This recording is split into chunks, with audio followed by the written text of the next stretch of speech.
Welcome back, everyone. If you are a wine lover, then you have heard about barrel aging. To give us a more in-depth understanding of it, Renee Svadatsa took a trip to Niagara. Let's take a look.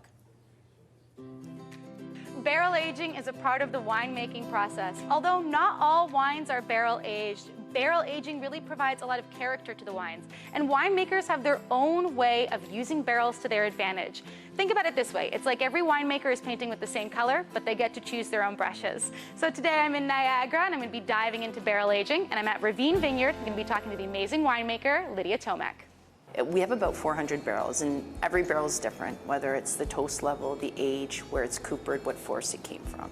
And with Cabernet Franc, it being such a, I would say, a stellar varietal for Niagara, one that showcases a lot of fruit, it's easy to grow, it's great for winters, it's very versatile, but what I love so much about it is it's got this great tension and tannic structure, but all of this, but also it's like spice and great fruit. And so we refer to our barrels throughout the barrel aging process to see how all of those components come into harmony. So what we like to do is paint the barrels red, and that's how we know when a barrel is destined for a red wine and when one is destined for white. And this is nice. E, empty. E, empty, yeah. There's a triangle here. What does the triangle mean? It means attention. I like it. Attention, I like this. Yeah. I love it. Red wine is not the only winemaking style that gets done in barrel. White wine does as well. So I'm diving into the world of barrel-aged white wines with Chardonnays by the ever-inquisitive Thomas Batchelder and his wonderful wines at Batchelder Wine here in Ontario. This is such an amazing cellar, and I can't believe all of this is filled with Chardonnay, all white wine. It's all done in the great Burgundian tradition where Chardonnay developed. And we do it over here to make the terroirs, or the sense of place, sing. And the idea here is to ferment it in barrel because the barrel is an oxygenative medium, unlike a steel tank. There's nothing wrong with steel tanks. They're great for, say, Riesling or Sauvignon Blanc.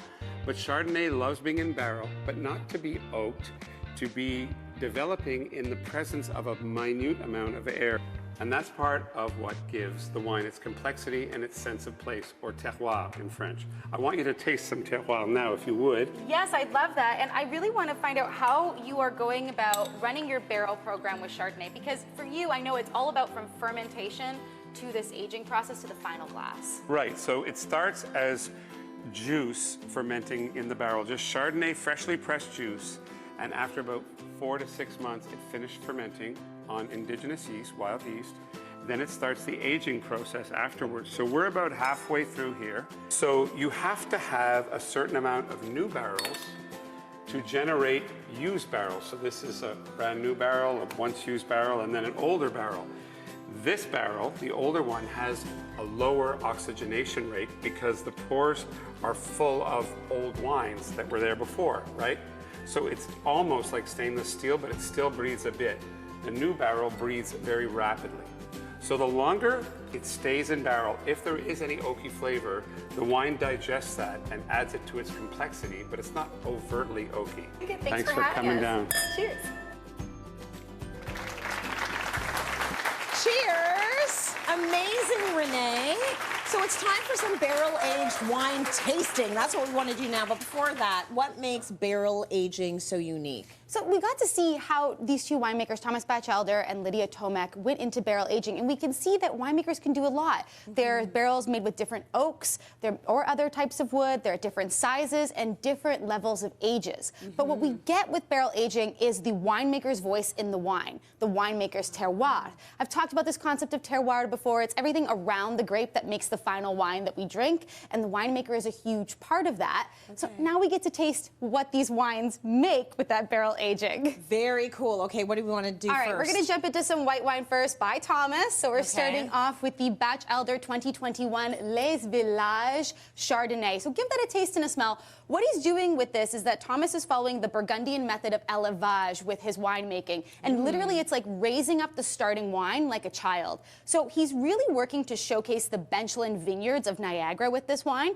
He wants to keep that easy minerality and those bright fruit notes, and you get that very bright apple notes, little bit of almost like a crushed rock. Is this a Chardonnay, though? It's 100% Chardonnay. Because I'm not usually a Chardonnay girl. This is fantastic. I know, and that's what shows his level of barrel aging, that mix of different older and newer barrels to really showcase this sense of place. So he's doing it with like a lighter hand within this. And it's really quite cool. It's delicious. But it's you know, very good. you get the sense of barrel aging even more when you go to barrel-aged rosés. Have you had a barrel-aged? I have never had a barrel-aged rosé, I do not think. I know. Very so cool. I want you to give this a try. Think about the last time you had like a Provence rosé, because they're not barrel-aged at all. Give this a taste and a smell.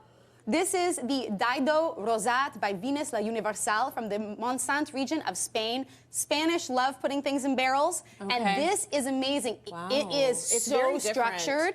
There is like almost like apricot and sun-soaked vibes in terms of the fruit. Yeah. But you know what? Barrels really provide a wine to be more oxygenated. So you get a wine that's bright, becoming less austere with more fruit notes and very expansive on the palate. And you can really feel it. It kind of soaks into everything. And then it's going to make a difference just how old the barrel is, Yeah. like how much has been in there. Exactly. So this wine is made from all types of Grenache and local grapes, but it's also fermented and aged in barrels. So it really has that full sense of space with it. Yeah, very good. And then when we get into red wines, because everybody knows red wines and barrels, they kind of go hand in hand.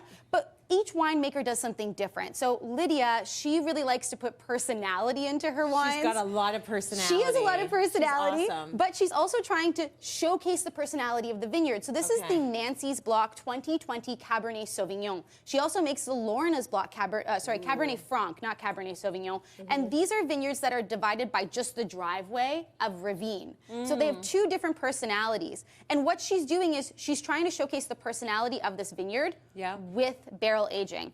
Lots of stewed fruit, little bit of savory herbs in there.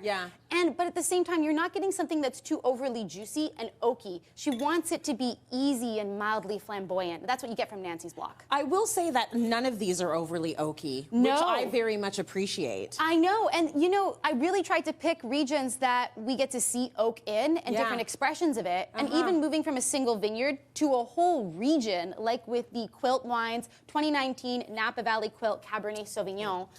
This is a regional expression. It's by California winemaker Joe Wagner. He's very famous. He's made Belle Gloss and some other really great wines. And this is coming from a bunch of Napa Valley AVAs. These are American viticultural areas within the region. Napa Valley is not one continuous area. There's many of them. So there's 6 in here. We have Calistoga, Coombsbury, Oakville, St. Helena, Atlas Peak, and Howell Mountain. About 100 different wines go into this. They make kind of like a quilt within the glass, hence the name.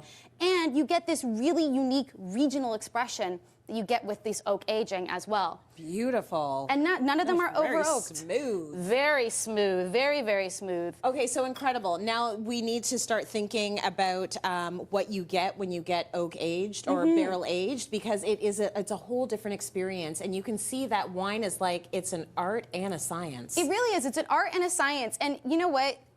When you talk about barrel aging, one thing that always comes true to me is that you're going to end up paying a little bit more. Okay. All of these wines, like this is our entry level. As we move up to something a little bit more pricier on this side, when you're paying for barrel aging, you're paying for time. Got it. As you age, as we age, as wine age, it gets a little bit smoother and a little bit easier and a little bit more palatable as well. So you need to pay for that time. And if you rush it, then you get into that like chippy, oaky, too much 2x4. See, all I heard from that is as we age, we get better. Thanks, Renee. You're Appreciate welcome. it. Thank you for the wine. Let's go to break. More coming up.